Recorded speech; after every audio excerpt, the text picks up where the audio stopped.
দুর্গাপূজা কি পুজোয় শুধু নতুন জামা পরলেই হবে? সুন্দর সুন্দর সেলফিও তো তুলতে হবে নাকি? তো তার জন্য তো প্রয়োজন একটা ভালো ক্যামেরা, কিন্তু একটা ক্যামেরার যা দাম সবার পক্ষে কেনা তো সম্ভব হয় না। তাই আমাদের সকলের কথা চিন্তা করে নিউ লাকি মোবাইল নিয়ে এসেছে দুর্দান্ত ক্যামেরা কোয়ালিটির সব ফোন, যা তোমরা 0% ইএমআই-তেও নিতে পারবে। এবার সকলের মনে একটা প্রশ্ন আসতেই পারে, দোকান তো আরো আছে, নিউ লাকি মোবাইলই কেন? তো তোমাদের সকলকে জানাতে চাই, বর্তমানে আমি যে ফোনটি ব্যবহার করি এই ফোনটি নিউ লাকি মোবাইল থেকেই নেওয়া হয়েছে। তো আমার মতো তোমরাও যদি এই ধামাকা অফার নিতে চাও তাহলে তাড়াতাড়ি ভিজিট করো নিউ লাকি মোবাইল। যে কোনো দামের ফোন কিনলেই তোমরা পেয়ে যাবে লাকি কুপন।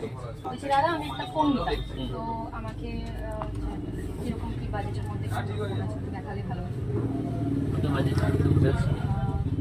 25-30 আমাদের বাজেটে অনেকগুলো ফোন আছে, সব কোম্পানি আছে। চলো দেখাচ্ছি 30 বাজেটের মধ্যে যেগুলো এখন সেট রয়েছে। ভিভো আছে, পোকো আছে, ওপো আছে, রিয়েলমি আছে, ইনফিনিক্স আছে, রিয়েলমি আছে, নাথিং আছে।